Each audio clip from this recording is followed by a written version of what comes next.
Sa 2 sachet lang ng Milo ay makakagawa ka na ng ganito kasarap na merienda at patok na pangnegosyo. Maglagay lang ng 2 sachet ng Milo sa kawali at mag-add ng 1/3 cup ng sugar, 1 cup ng all-purpose flour. I-mix ito at mag-add ng 2 cups ng water. At pagkatapos ay haluin ito ng maigi hanggang sa wala ng buo-buong flour bago ito isalang sa mahinang apoy. Continuous na yung paghalo nito para maiwasan nating masunog yung ating mixture.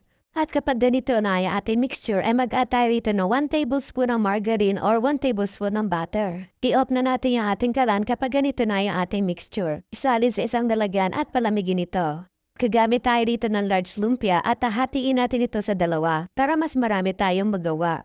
Mag-scoop lang ng Milo paste at spread ito sa lumpia wrapper. Magdidepende yung dami na magagawa natin sa dami ng i-spread natin sa bawat lumpia wrapper. Kung mas marami yung ilalagay nyo, mas kukonti yung magagawa nyo. Kung kukonti lang yung ilalagay nyo, i-spread nyo sa bawat lumpia, mas marami kayo magagawa. So, kayo na yung bahalang dumiskarte kung gaano karami yung ilalagay nyo sa bawat lumpia wrapper. At kapag okay na, iprito na natin ito sa mahinang apoy hanggang sa mag-crispy ito. At para sa ating toppings, gagamit tayo dito ng chocolate syrup at ng Milo powder. At ang presyo naman po para sa ating Choco Milo stick ay magdidepende po yan sa dami ng nagawa ninyo. Thank you for watching. Have a nice day!